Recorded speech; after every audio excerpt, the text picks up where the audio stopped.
Good evening and welcome to Jenny's Cooking Show. Tonight I'm going to show you how to get a jar of olives open while your husband's away at the grocery store.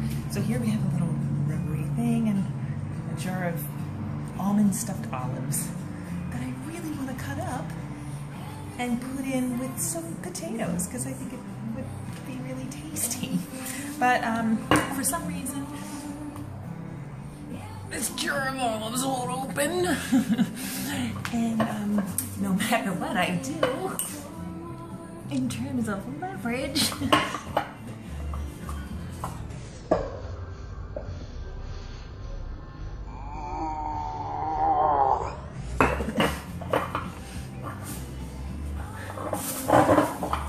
it just won't open. So I guess we're not having olives on potatoes tonight.